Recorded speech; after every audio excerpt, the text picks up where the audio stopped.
কি হলো মহারাজ? আপনার বীরেরা কি সবাই অন্দরমহলে লুকিয়ে পড়লেন? এই সামান্য সিংহটিকে লাঠি দিয়ে কাবু করার মতো সাহস কি কারো নেই? রাজা মশাই, বীরত্ব মানেই আত্মাহুতি নয়। আমার রাজ্যে অনেক পণ্ডিত আছেন। পণ্ডিত দিয়ে তো আর সিংহবশ হয় না। যদি কেউ না পারে, তবে স্বীকার করুন যে আপনার রাজ্য কাপুরুষে ভরা। আপনি কিন্তু রীতিমতো আমাকে ও আমার রাজ্যের মানুষদের অপমান করছেন। মহারাজ, অনুমতি দিলে এই বিড়াল ছানাটিকে আমি একটু আদর করে দিতে পারি। মূর্খ, এটি বিড়াল ছানা নয়, এটি নরখাদক সিংহ। সাহস থাকলে লাঠি নিয়ে ময়দানে নামো। আমি তৈরি মহারাজ। শুধু লড়াইয়ের পর আমার জন্য এক হাঁড়ি গরম রসগোল্লা আনিয়ে রাখবেন।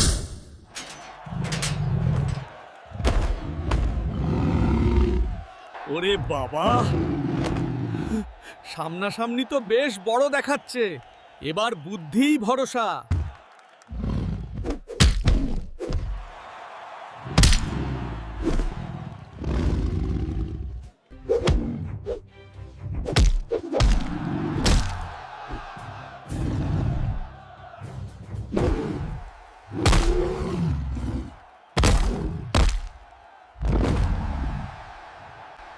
কিরে সিংহ, খুব তো গরম দেখাচ্ছিলে, এখন নাচো। আস গোপাল, আজ তুমি কৃষ্ণনগরের সম্মান বাঁচালে। মহারাজ কৃষ্ণচন্দ্র, সত্যিই আমি লজ্জিত। আপনার রাজ্যে শুধু পণ্ডিত নয়, বীরও রয়েছে। সম্মান তো বাঁচলো মহারাজ, কিন্তু আমার লাঠি যে ভেঙে গেছে, সেটার দাম কি পাবো? সেটা কি রাজভাণ্ডার থেকে পাবো? হ্যাঁ গোপাল, অবশ্যই পাবে। এই নাও 1000 স্বর্ণ মুদ্রা, তোমার লাঠির দাম।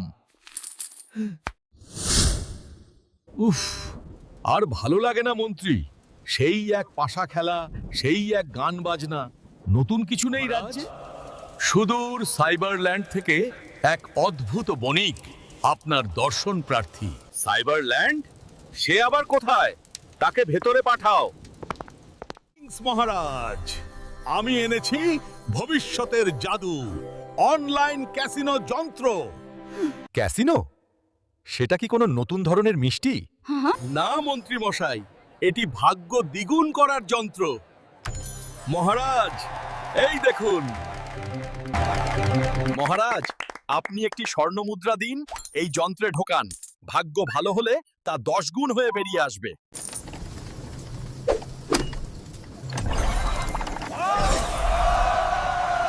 আরে, এত দারুণ ব্যাপার! আমি জিতেছি।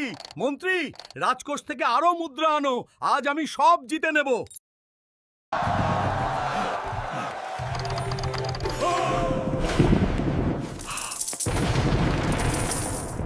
প্রহরী, যাও, এখনই গোপালকে নিয়ে আসো, যাও। আর একবার, শেষবার, এবার আমি জিতবই।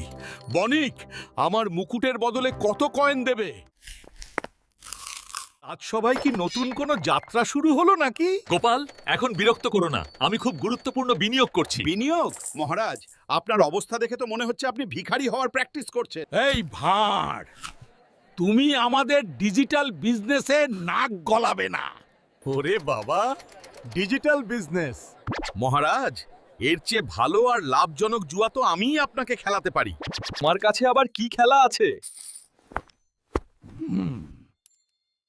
আপনি এর মধ্যে একটি স্বর্ণ মুদ্রা ফেলবেন। যদি মুদ্রাটি থলির ভেতরে থেকে যায়, আমি আপনাকে দ্বিগুণ দেব। এ আর এমন কি কঠিন?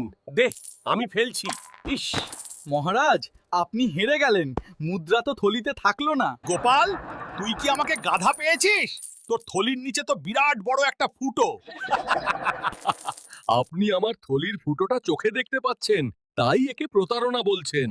কিন্তু ওই বিদেশি বণিকের চকচকে যন্ত্রের ভেতরে যে এর চেয়েও বড় একটা ডিজিটাল ফুটো আছে, সেটা আপনি দেখতে পাচ্ছেন না।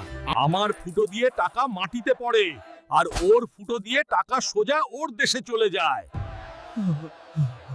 ওরে ধূর্ত শয়তান, তুই আমাকে বোকা বানিয়েছিস। সার্ভার ডাউন, আমি আসছি। ও হে বাপু, গল্প তো দেখলে। এখন বিনা টিকিটে তামাশা দেখে কি অমনি অমনি চলে যাবে? মহারাজ জানতে পারলে কিন্তু ঘাট থেকে মাথাটা নামিয়ে দেবেন।